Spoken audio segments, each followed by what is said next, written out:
9월 30일, 9월의 마지막 날이자 목요일인 오늘 온라인으로 매일의 묵상에 참여하시는 모든 분들에게 주님의 은혜와 말씀의 능력이 함께 하시기를 축원합니다. 오늘은 전도서 3장을 읽는 날인데요. 그 가운데 본문 1절과 11절을 함께 나누고 묵상하기 원합니다. 제가 읽겠습니다. 범사에 기한이 있고 천하 만사가 다 때가 있나니 하나님이 모든 것을 지으시되 때를 따라 아름답게 하셨고 또 사람들에게는 영원을 사모하는 마음을 주셨느니라. 그러나 하나님이 하시는 일의 시종을 사람으로 측량할 수 없게 하셨도다. 9월의 마지막 날, 완연한 가을의 정취가 아주 기분 좋은 아침입니다.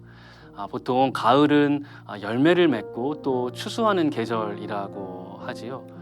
이제 곧 10월이 되면 하늘은 더 높아질 것이고 또 남부 지역부터는 단풍이 물들어 올라오고 이어서 낙엽도 떨어질 텐데요. 시인 안도현은 가을 엽서라는 시에서 낙엽을 한 잎 두 잎 나뭇잎이 낮은 곳으로 자꾸 내려앉는다 이렇게 표현을 합니다. 시인 도종환도 단풍 드는 날에서 제 삶의 이유였고 제 몸의 전부였던 것을 아낌없이 버리기로 결심한 것이라고 노래를 하는데요. 이렇게 봄에서 여름으로 또 가을을 지나서 겨울에 이르는 이 계절의 변화와 시간의 흐름에서 가을이라는 때가 되면 자연스럽게 나타나는 말 그대로 자연의 모습이지요. 오늘 본문 1절에서 전도자는 범사에 기한이 있고 천하 만사에는 다 때가 있다라고 기록을 합니다. 모든 일의 그 시작과 끝이 있다는 것인데요. 탄생의 그 힘과 영광이 아무리 찬란하고 또 충만하더라도 결국에는 그것의 마지막 때가 이르게 된다는 것입니다. 무언가를 심을 때가 있다면 반드시 그것을 뽑을 때가 있습니다. 희로애락이라는 이 사람의 감정도 불일 듯이 일어날 때가 있으면 또한 사그라질 때가 분명히 오는 것이죠. 좋은 일이든 나쁜 일이든 또 계속 붙잡고 누리고 싶은 그런 일이나 아니면 벗어나고 싶어도 그러지 못하는 고난이라 할지라도 그것이 무엇이든 간에 결국에는 그 또한 지나가게 될 것입니다. 왜냐하면 모든 것에는 다 기한과 때가 있기 때문이죠. 전도서 3장은 이런 시기에 대해서 이야기하고 있는데 여러분은 지금 어떠한 때를 지나고 계십니까? 보통 우리는 자라나는 이 어린 시기에 많은 그 기대와 애정을 갖는데요. 젊음의 아름다움과 건강을 기뻐하고 또 만끽하면서 즐거워합니다. 그만큼 그 시기는 주체할 수 없는 힘과 에너지, 가능성만으로도 아주 충만한 시기인데요. 반면에 노년은 우리가 어떻게 여깁니까? 물론 이 노년의 시기를 아주 건강하게 받아들이고 의미로 채워가시는 그런 분들도 많이 계시지만 대체로 이제 얼마 남지 않은 시간을 안타까워하면서 그리고 지나간 왕년을 아쉬워할 뿐입니다. 노년보다는 이 청년의 때를 더 좋고 아름다운 것으로 여기게 마련이지요. 여러분, 그런데 이 전도자는 본문 11절에서 하나님이 지으신 모든 것이 각각의 때마다 아름답다라고 기록을 합니다. 왜냐하면 하나님께서 그렇게 지으셨기 때문입니다. 어릴 때나 젊을 때도 아름답지만 나이 든 지금도 아름답다는 것이죠. 날 때와 치료할 때 또 무언가를 세워나갈 때에만 의미가 있고 귀한 것이 아니라 죽을 때와 아플 때도 또 무언가를 헐어버릴 때에도 의미 있고 충만한 하나님의 섭리가 있다는 것입니다. 웃을 때와 춤출 때만 아니라 슬퍼하고 눈물을 흘릴 수밖에 없는 그 순간도 하나님은 그것을 아름답게 하시는 분이십니다. 여러분, 이러한 일들이 어떻게 가능한가요? 전도자가 가르쳐주고 있는 비결은 두 가지입니다. 먼저는 하나님께서 사람들에게 영원을 사모하는 마음을 주신 것이고요. 동시에 그럼에도 두 번째로 하나님께서 하시는 일의 시종을 우리가 측량할 수 없기 때문입니다.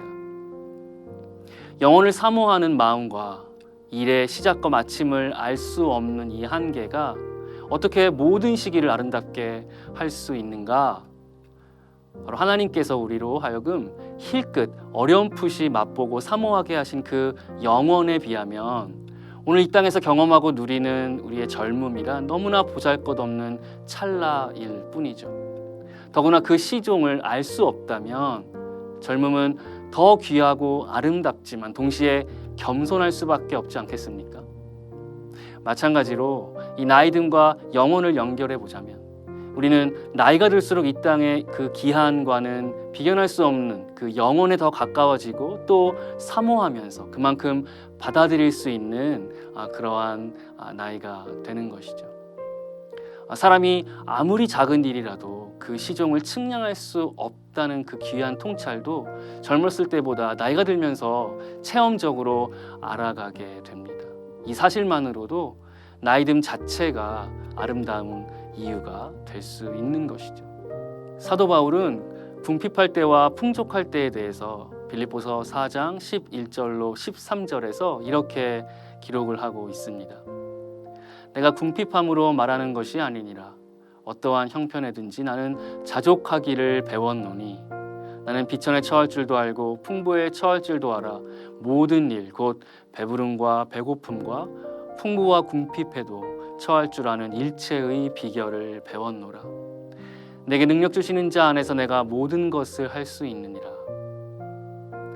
경제적인 형편이 어떠하든지 각각의 시기마다 하나님께서 만족하게 또 아름답게 하신다는 믿음의 고백이죠.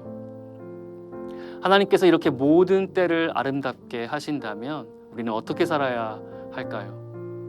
본문 12절과 13절에서 전도자의 권면처럼 살아있는 모든 동안에 기뻐하며 선을 행하고 수고하고 또 낙을 누리는 것, 이것이 하나님의 우리를 향한 선물입니다. 그래서 시인 안도현은 떨어지는 낙엽을 보고도 세상에 나누어 줄 것이 많다는 듯이 낮은 곳으로 내려오는 낙엽에게 사랑은 왜 낮은 곳에 있는지를 묻겠다고 했습니다. 시인 도정환은 제 삶의 이유와 전부였던 것을 버려야 할 그때를 제 몸 하나씩 내려놓으면서 나무는 가장 아름답고 황홀한 빛깔로 불탄다라고 그렇게 묘사를 합니다. 여러분, 가을입니다. 바라기는 저와 여러분의 기한과 때가 언제나 하나님께서 아름답게 하시는 그 섭리와 축복 속에 있기를 간절히 축원합니다. 기도하겠습니다. 하나님, 우리에게 영혼을 사모하는 마음을 주시고 또 그 일의 시종을 측량할 수 없게 하심으로 말미암아 우리에게 허락하신 모든 때와 기한을 아름답게 하신 그 섭리를 인하여 감사를 드립니다. 오늘도 우리에게 허락하신 이 하루를 주님과 동행하며 주님 안에서 충만하고 아름다운 삶으로 살아갈 수 있도록 성령이여 인도하여 주옵소서. 예수님의 이름으로 기도하옵나이다.